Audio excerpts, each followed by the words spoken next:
వెయ్యి కోట్ల జీఎస్టీ నిందితుడు నోరు విప్తే బూతులు, అదనపు కమిషనర్ విశ్వేశ్వరరావు తీరు, విచారణ బృందం నిర్ధారణ, సీఎం వద్ద ఫైలు, త్వరలో చర్యలు. రాష్ట్ర వాణిజ్య పనుల శాఖలోని మహిళా అధికారుల పట్ల ఆ శాఖ అదనపు కమిషనర్ కాశీ విశ్వేశ్వరరావు అసభ్య పదజాలంతో విరుచుకుపడుతుండడం వాస్తవమేనని విచారణాధికారుల బృందం తేల్చింది. ఈ మేరకు ప్రభుత్వానికి సమర్పించిన నివేదిక సీఎం రేవంత్ వద్దకు చేరింది. సీఎం త్వరలోనే ఆ అధికారిపై తగిన చర్యలు తీసుకునే అవకాశాలున్నాయి. వాణిజ్య పనుల శాఖలోని కింది స్థాయి మహిళా అధికారుల పట్ల కాశీ విశ్వేశ్వరరావు అసభ్య పదజాలాన్ని వాడారని, తీవ్ర వేధింపులకు గురి చేశారని ఆరోపణలు వెలువడిన విషయం తెలిసిందే.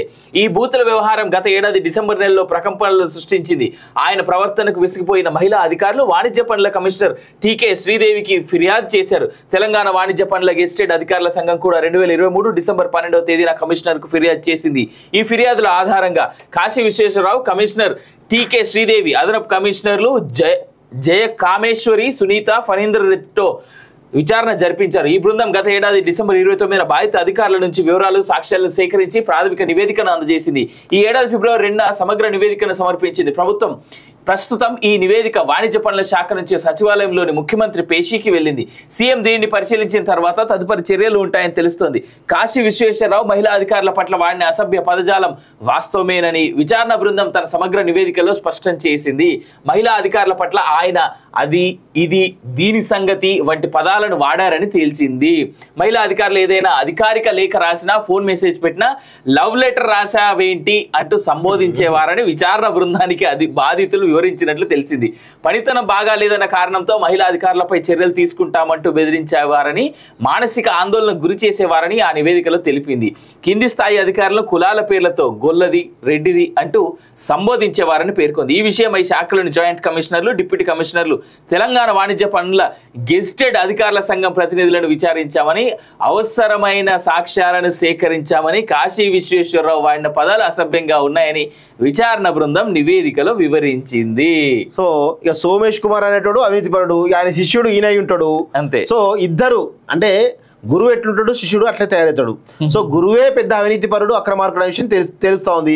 సో శిష్యుడు కూడా ఆయన గురువును మించిపోవాలనే ఉద్దేశంతో గురువు అవినీతి అక్రమాలు చేస్తాడు కావచ్చు, కానీ నేను అంతకు మించి చేస్తా, మహిళల పట్ల అసభ్యంగా ప్రవర్తిస్తా, ఏదంటే అది చేస్తా, కులాల పేరిట తిడతా అనేటువంటి ఒక భావన ఏదైతే ఉందో, అసలు ఈ కాశీ విశ్వేశ్వరరావు పైన అంటే A1గా సోమేశ్వరరావు ఉంటే A2గా కాశీ విశ్వేశ్వరరావు ఉండాలి. అదేవిధంగా ఆయన పైన ఎవరైతే ఇప్పుడు ఈ మహిళా అధికారులను బూతులు తిట్టిండో లేకపోతే మానసికంగా వేధిస్తున్నాడో ఆయన పైన కేసులు కూడా పెట్టాల్సినటువంటి అవసరం ఉంది. ఓన్లీ జిఎస్టీ అక్రమాలకు సంబంధించిన కేసు కాదు, ఇలా వేధింపులకు గురి చేసినటువంటి ఏవైతే సెక్షన్స్ ఉన్నాయో వాటి ఆధారంగా ఆయన పైన కేసులు పెట్టి కఠినమైనటువంటి చర్యలు తీసుకోవాలని చెప్పేసి కూడా ఈ రాష్ట్ర ప్రభుత్వాన్ని, రేవంత్ రెడ్డి గారిని నేను కోరుతా ఉన్నాను.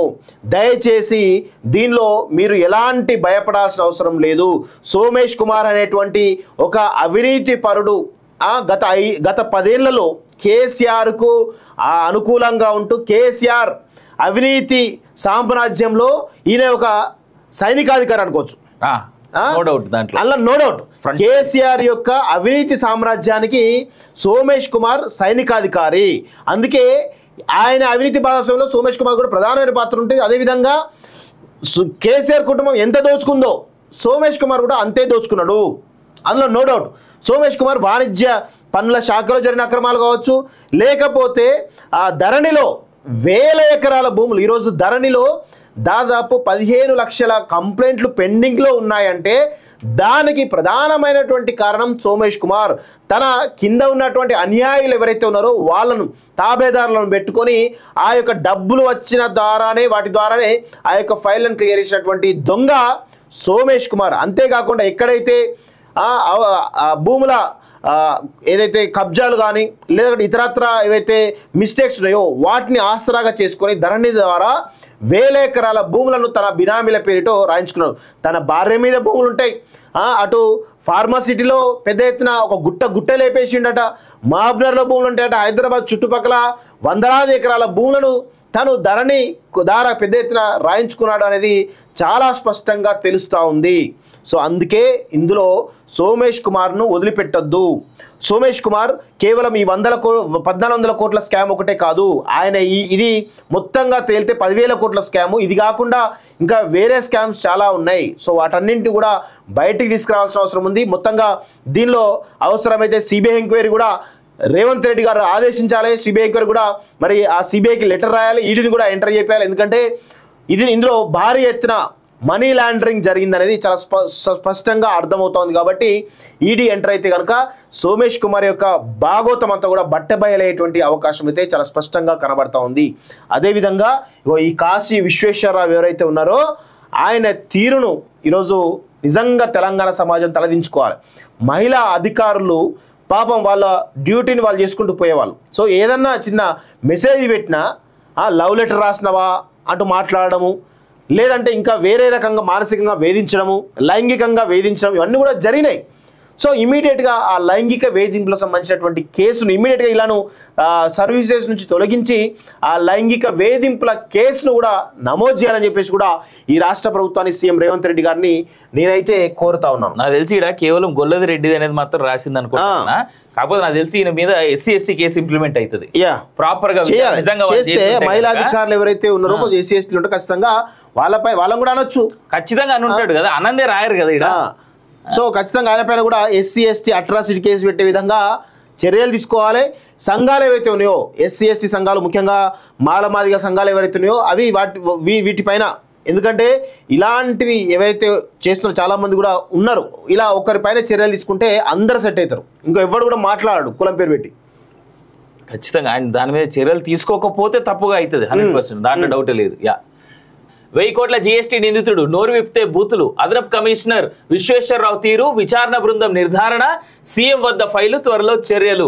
రాష్ట్ర వాణిజ్య పనుల శాఖలోని మహిళా అధికారుల పట్ల ఆ శాఖ అదనపు కమిషనర్ కాశీ విశ్వేశ్వరరావు అసభ్య పదజాలంతో విరుచుకుపడుతుండడం వాస్తవమేనని విచారణాధికారుల బృందం తేల్చింది. ఈ మేరకు ప్రభుత్వానికి సమర్పించిన నివేదిక సీఎం రేవంత్ వద్దకు చేరింది. సీఎం త్వరలోనే ఆ అధికారిపై తగిన చర్యలు తీసుకునే అవకాశాలున్నాయి. వాణిజ్య పనుల శాఖలోని కింది స్థాయి మహిళా అధికారుల పట్ల కాశీ విశ్వేశ్వరరావు అసభ్య పదజాలాన్ని వాడారని, తీవ్ర వేధింపులకు గురి చేశారని ఆరోపణలు వెలువడిన విషయం తెలిసిందే. ఈ బూతుల వ్యవహారం గత ఏడాది డిసెంబర్ నెలలో ప్రకంపనలు సృష్టించింది. ఆయన ప్రవర్తనకు విసిగిపోయిన మహిళా అధికారులు వాణిజ్య పనుల కమిషనర్ టీకే శ్రీదేవికి ఫిర్యాదు చేశారు. తెలంగాణ వాణిజ్య పనుల గెజిటెడ్ అధికారుల సంఘం కూడా 2023 డిసెంబర్ 12వ తేదీన కమిషనర్ కు ఫిర్యాదు చేసింది. ఈ ఫిర్యాదుల ఆధారంగా కాశీ విశ్వేశ్వరరావు, కమిషనర్ టీకే శ్రీదేవి, అదనపు కమిషనర్లు జయ కామేశ్వరి, సునీత, ఫణీందర్ రెడ్డితో విచారణ జరిపించారు. ఈ బృందం గత ఏడాది డిసెంబర్ 29న బాధిత అధికారుల నుంచి వివరాలు, సాక్ష్యాలను సేకరించి ప్రాథమిక నివేదికను అందజేసింది. ఈ ఏడాది ఫిబ్రవరి 2న సమగ్ర నివేదికను సమర్పించింది. ప్రభుత్వం ప్రస్తుతం ఈ నివేదిక వాణిజ్య పనుల శాఖ నుంచి సచివాలయంలోని ముఖ్యమంత్రి పేషీకి వెళ్ళింది. సీఎం దీనిని పరిశీలించిన తర్వాత తదుపరి చర్యలు ఉంటాయని తెలుస్తోంది. కాశీ విశ్వేశ్వరరావు మహిళా అధికారుల పట్ల వాడిన అసభ్య పదజాలం